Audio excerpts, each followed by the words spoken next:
Et là, pendant 2-3 mois, vous n'avez plus rien. Sauf que vous, vos factures, elles continuent à courir, vous avez un niveau de vie à maintenir. Jeff, moi, ce que j'ai fait, j'ai dépensé énormément d'argent dans un site internet. Vous allez vous stresser, vous allez ne pas endormir la nuit, vous allez vous demander comment vous allez faire.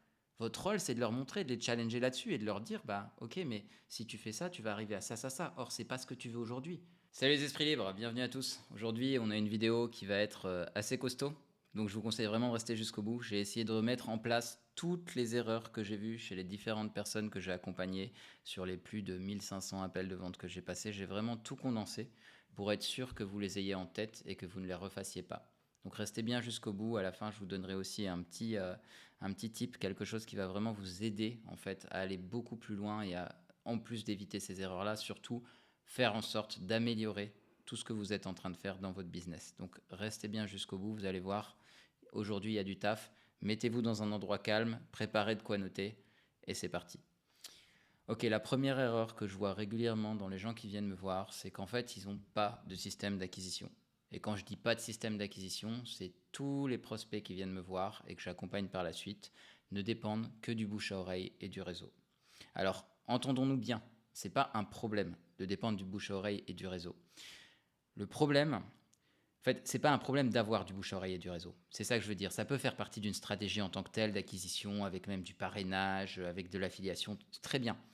Mais ça ne peut pas être la seule stratégie. C'est ça que je veux dire. Parce qu'en fait, c'est votre seule stratégie, ce qui va se passer, et je pense que ça va résonner avec vous, c'est que vous allez être dans des modes où peut-être vous allez marcher sur l'eau pendant 2-3 mois, parce qu'en fait, pendant 2-3 mois, vous avez plein de choses qui arrivent, il y a des gens qui vous parlent de vous, etc. Ça rentre, ça rentre, ça rentre. Sauf que vous n'avez aucune visibilité. Et puis d'un coup, ça peut s'arrêter. Les gens partent en vacances, etc. Et là, pendant 2-3 mois, vous n'avez plus rien. Sauf que vous, vos factures, elles continuent à courir, vous avez un niveau de vie à maintenir, etc., etc. Ce qui fait que vous allez vous stresser, vous allez ne pas endormir la nuit, vous allez vous demander comment vous allez faire. Et tout ça parce que vous n'avez pas de stratégie d'acquisition claire en place. Donc l'idée, c'est pas de supprimer le bouche-à-oreille ou le réseau. C'est très bien parce que les gens qui viennent de cet endroit-là, en fait, sont plus qualifiés. Vous le voyez bien. Si à côté de chez vous, vous avez des gens qui font des travaux et que les voisins n'arrêtent pas de vous dire, franchement, ils sont exceptionnels, je bosse avec eux, regardez ce qu'ils ont fait, regardez ce qu'ils ont fait, regardez ce qu'ils ont fait, évidemment que le jour où vous avez des travaux à faire, vous allez appeler les mêmes artisans en priorité. C'est normal et c'est humain.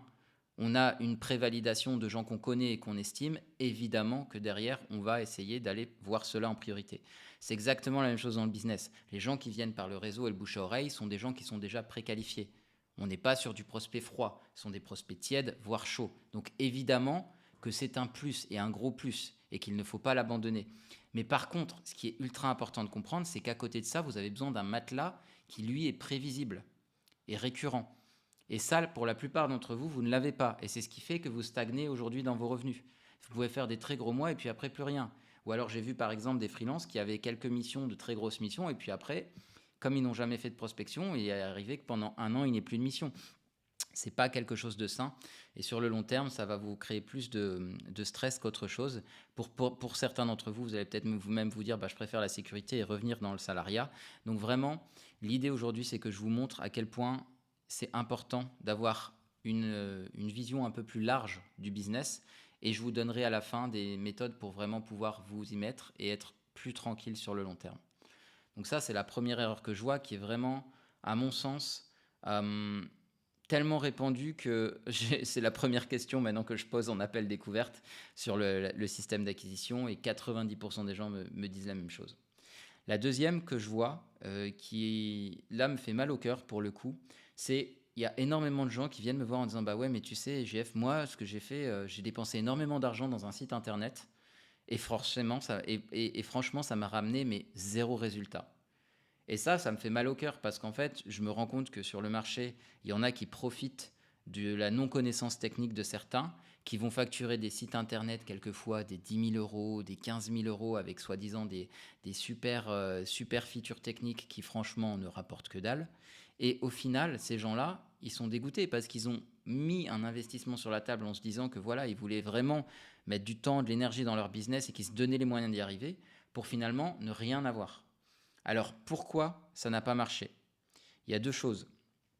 Un, quand vous commencez, c'est important d'avoir un minimum de charges parce que vous aurez toujours des charges incompressibles. Donc vraiment, essayez au minimum de ne pas mettre trop d'argent dans tout ce qui est technique, etc. Il y a toujours des solutions. Aujourd'hui, on a l'IA, on peut faire des choses assez basiques sur WordPress pour commencer. Je ne dis pas que c'est bien sur le long terme, mais pour commencer. Donc déjà, trop de charges dès le début. Ensuite, il faut savoir une chose.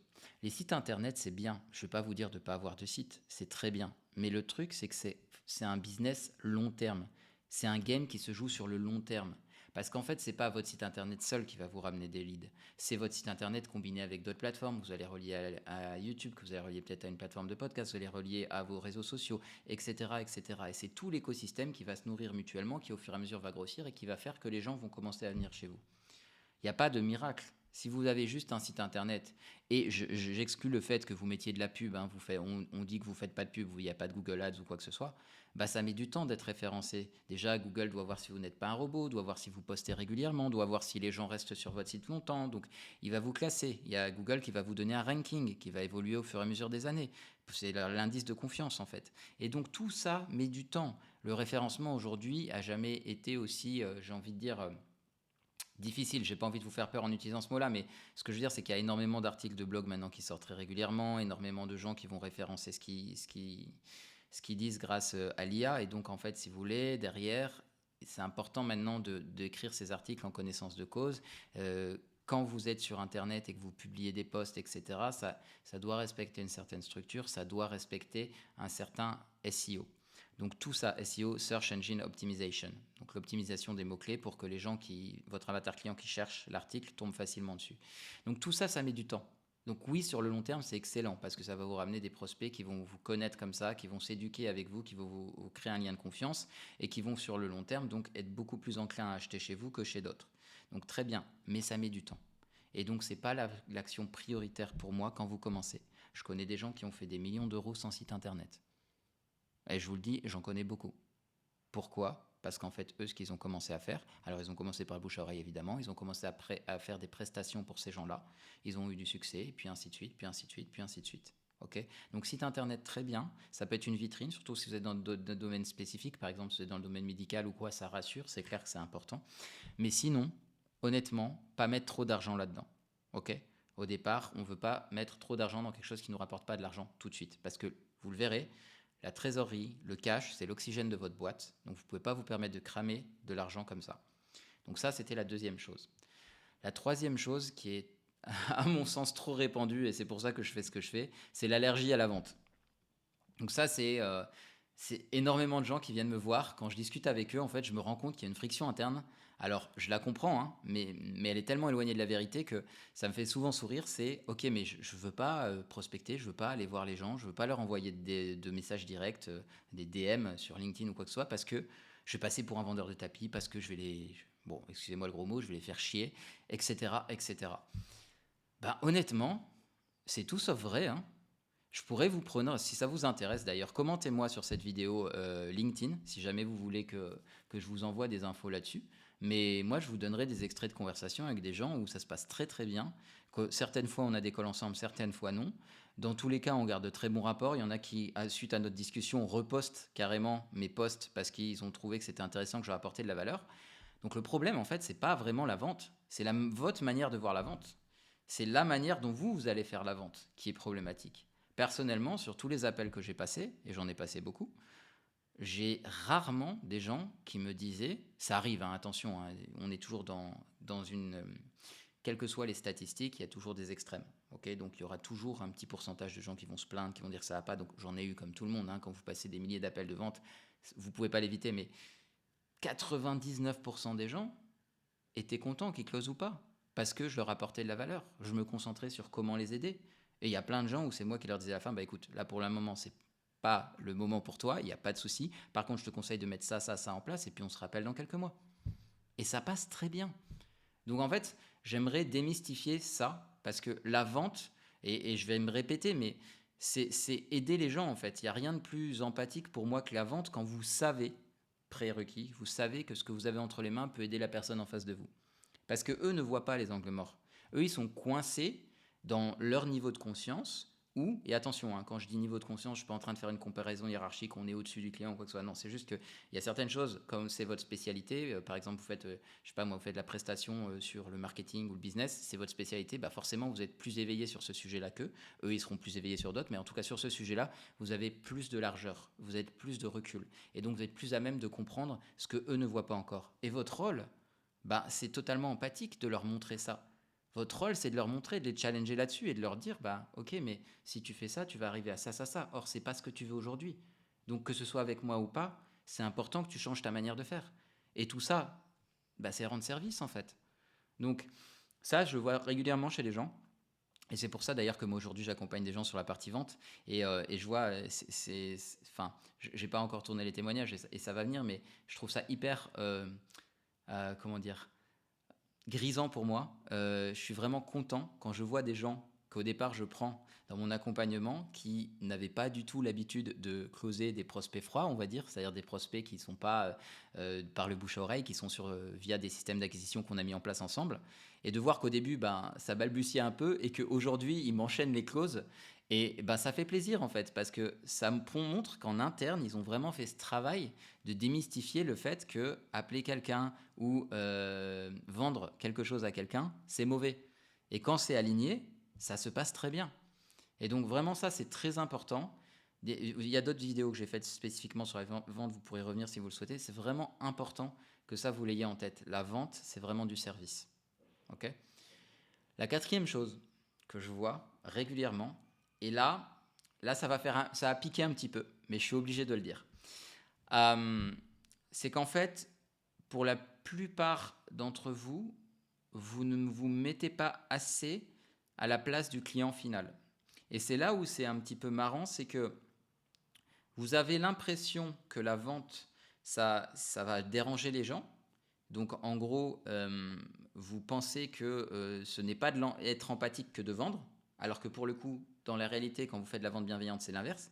Et par contre, vous ne vous mettez pas assez à la place de l'avatar client qui là peut être vu comme un manque d'empathie parce qu'en fait vous êtes plus dans votre tête, dans ce que vous voyez, que dans ce que le client attend réellement et ce dont le client a besoin. Et ça se voit assez facilement quand, par exemple, une des premières choses que je vois avec les clients que je prends en accompagnement perso, c'est on fait un travail de redéfinir la problématique de mon marché. Parce que bien souvent, quand on n'a pas de vente, quand on est un peu bloqué, c'est qu'on n'a pas bien identifié certains angles morts sur les problématiques marché. Et ce que je remarque là-dedans, c'est que bien souvent, l'avatar client, il est très flou. C'est-à-dire, on ne le connaît pas. Donc l'avatar ou le persona, pour ceux qui ne savent pas ce que c'est tout simplement une personne qu'on va imaginer, c'est théorique au départ, qu'on va imaginer, qui va représenter notre client idéal. Ok ? Et après, on peut faire le même travail sur l'anti-avatar, notre pire client, celui dont on ne veut pas. Et ce client idéal, l'avantage, pourquoi on fait ça ?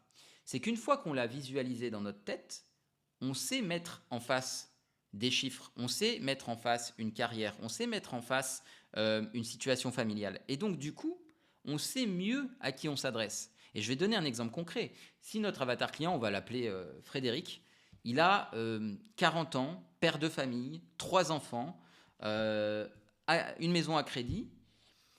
Évidemment qu'on ne va pas lui donner les mêmes, j'ai envie de dire, instructions, les mêmes conseils qu'à un jeune de 20 ans qui a 0 famille, qui est complètement mobile, qui n'a pas de crédit et qui est prêt à bosser, à s'enfermer et à bosser 16 heures par jour. Évidemment. Mais ça, si vous ne le savez pas, si vous ne faites pas ce travail en amont de comprendre les réelles problématiques de votre avatar client, bah malheureusement, vous passez à côté. Et donc ça, je le vois assez régulièrement, c'est que l'avatar client n'est pas suffisamment défini. Alors, sur le marché, j'ai aussi vu de tout et n'importe quoi. Des gens qui vous disent que l'avatar client, il faut carrément que vous sachiez où il va manger au restaurant, ses habitudes, limite à quelle heure il va aux toilettes. On n'en est pas là, hein, je vous rassure, on n'en est pas là. Ça reste du théorique. De toute façon, l'avatar, c'est la V1 et vous allez finir à la V10. Hein, à la fin, il n'aura peut-être rien à voir avec ce que vous avez imaginé. Mais ça vous aide à mettre le pied à l'étrier. Et surtout, ça va vous aider à faire une deuxième chose. Et ça, je trouve que personne ne l'explique en fait. Mais c'est le plus important. Donc, l'avatar client, une fois que vous l'avez défini, vous avez une idée de la personne à qui vous parlez, et ben en fait, dans votre discours dans votre verbalisation, dans tous vos posts, votre manière d'écrire, votre champ lexical, il va utiliser des mots qui parlent à cet avatar client-là. Et là, d'un coup, ça va complètement changer. Parce que cette personne-là, quand elle va voir certains mots, certaines tournures de phrases, elle va se dire « Attends, mais ça, c'est exactement ce que je vis en ce moment. » À cette personne-là, elle me comprend. Ah bah tiens, j'allais voir ce qu'elle fait. Ah bah tiens, dans ses vidéos, elle en reparle aussi. Ah bah, mais c'est exactement moi ça. Tiens, ça m'intéresserait d'en savoir plus. Et là, vous faites un vrai travail d'éducation. Là, vous parlez réellement à votre cible. Le truc, c'est que cet avatar client, pour le connaître, ce qui est important, c'est de bien connaître la problématique de son marché auparavant. Et la problématique du marché, très régulièrement, elle n'est pas vraiment connue parce que vous êtes plus dans la problématique que vous avez dans votre tête que dans ce que le marché attend. Or, il y a deux choses. Il y a deux cercles qui vont coïncider. Il y a ce que vous aimez, votre passion, là où vous êtes bon, ce que vous pouvez apporter au monde. C'est un peu le principe de l'ikigai, avec plusieurs cercles.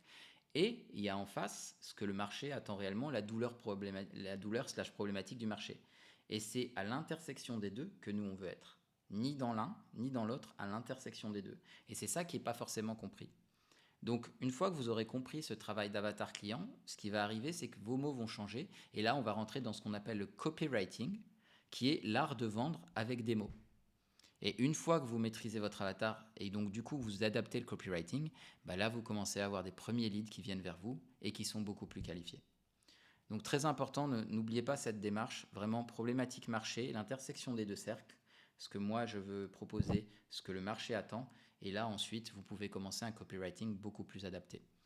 Et donc ça rejoint un petit peu le point 5 que je voulais évoquer avec vous, qui est que quand on est trop dans sa tête, on ne comprend pas réellement les douleurs de notre client. Et donc, très régulièrement, je vois des gens qui me listent, par exemple, j'ai corrigé certaines choses dernièrement chez des clients.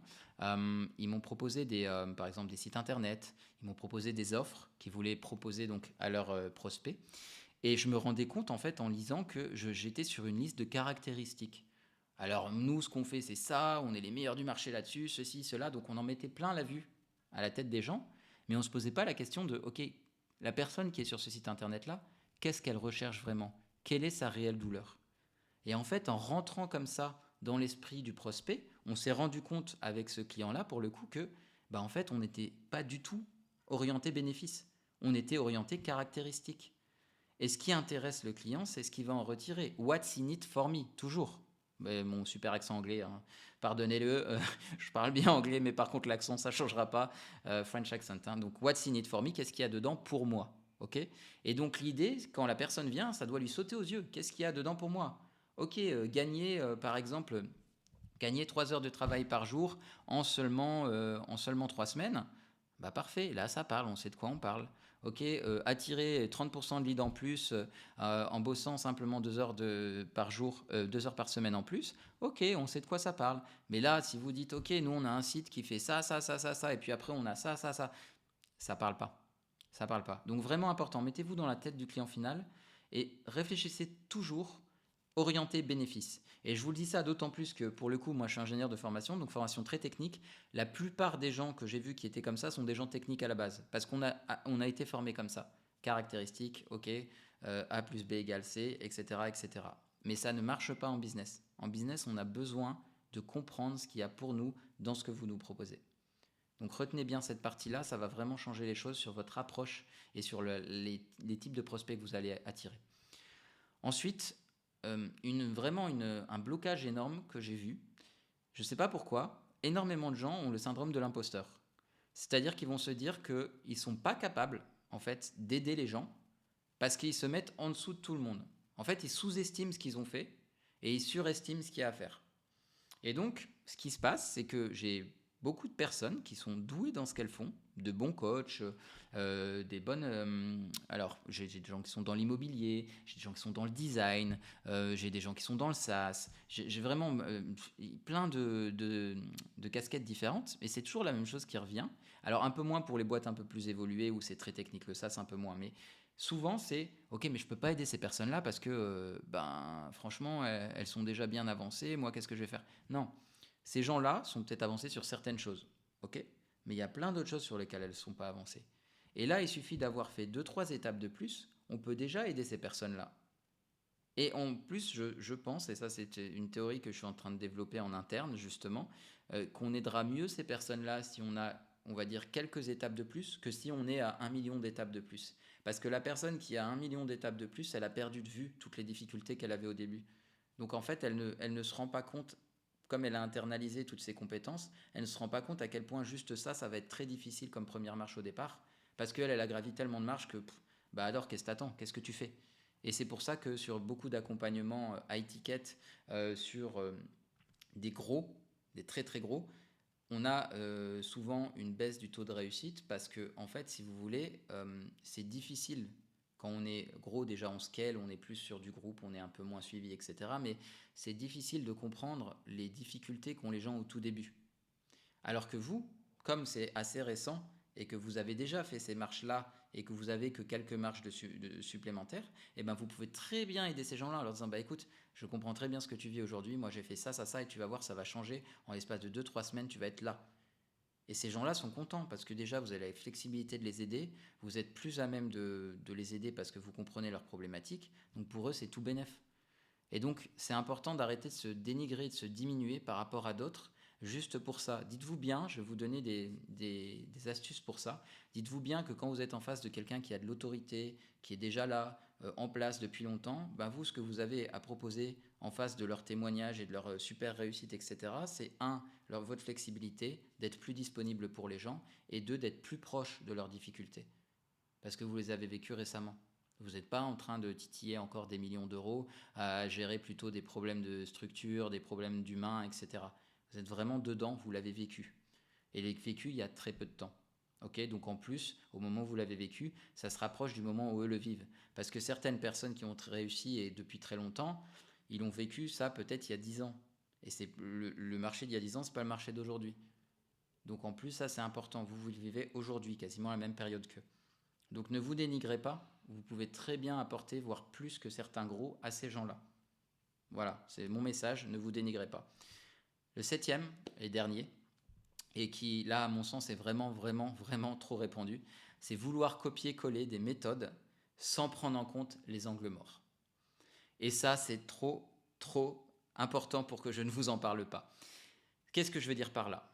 Typiquement, récemment, on m'a envoyé une VSL et on m'a dit tiens, ça ce serait pas mal pour mon business, une des personnes que j'accompagne. Et j'ai analysé la VSL, puis j'ai regardé qui étaient les personnes, etc.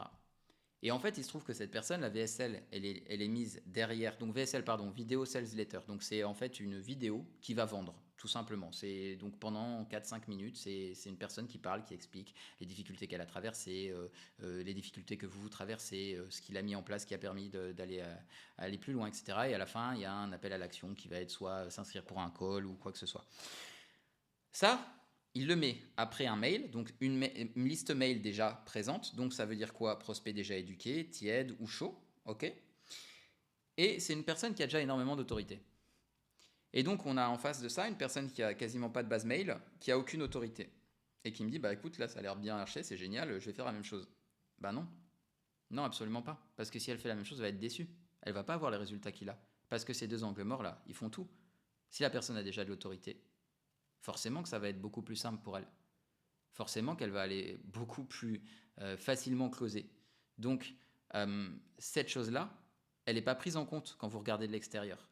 Et c'est pour ça que c'est important de toujours regarder autour. Ok, the big picture, comme on dit en anglais. Et sur beaucoup de choses, on a tendance à ne pas regarder les angles morts. On va aller comparer, par exemple, quelqu'un qui a un budget pub démentiel, qui a une autorité de dingue, qui a des témoignages de partout, qui va mettre en place un certain type de tunnel de vente. Donc tunnel de vente, c'est une manière d'approcher le client. Alors ça peut être une vidéo, et après on a un appel à l'action, ça peut être une newsletter, peu importe. Et en fait, on va se dire, mais il est génial, son tunnel de vente, il a fait des millions avec ça, je vais faire la même chose. Oui, mais on part pas des mêmes paramètres. Là, on compare des pommes avec des oranges. Et ça, c'est important que vous le compreniez parce qu'après, vous allez vous dire que vous êtes nul. En fait, moi, j'ai fait la même chose et ça n'a pas marché pour moi, je comprends pas, je suis nul, etc. Non, vous n'êtes pas nul, mais vous partez pas des mêmes bases. Donc, si à quelqu'un, vous lui dites, je sais pas moi, construis-moi une maison solide, vous lui filez des mélanges de béton et l'autre, vous lui filez des bouts de bois, pas forcément que celui qui va faire une maison avec du béton, ça va être plus solide. Mais ça ne veut pas dire que celui qui a des bouts de bois n'aurait pas pu construire une maison avec du béton. Ça veut juste dire qu'il n'en est pas là. Il n'a pas les matériaux. Et c'est la même chose. On s'adapte au fur et à mesure avec les matériaux qu'on a. Donc évidemment qu'on fait un tunnel de vente différent au départ. Parce qu'on n'a pas cette autorité, on n'a pas ce budget pub, on n'a pas ces témoignages. Et ça, c'est important que vous le reteniez, parce que je vois trop de gens qui se dénigrent et du coup qui perdent confiance en eux, alors qu'en fait, ils ont les compétences, mais juste step by step. Je sais qu'on nous a vendu pendant longtemps le fait que faire du 0 à 10 000 euros par mois, c'était jouable en 3 mois. La réalité, c'est que je connais pas grand monde qui a réussi à faire ça. Oui, c'est vraiment des anomalies, et ça dure pas forcément dans le temps. Donc, c'est important de comprendre comment vous fonctionnez, de comprendre le marché, et là, step by step, vous allez y arriver. Ok, en 3 mois, c'est peut-être compliqué. Mais en 6 mois, ça commence à être gérable. En un an, c'est sûr, c'est gérable. Vous voyez? Donc, c'est vraiment étape par étape. Donc, j'espère que cette vidéo vous a aidé. Franchement, j'ai fait mon max pour que ce soit hyper clair pour vous.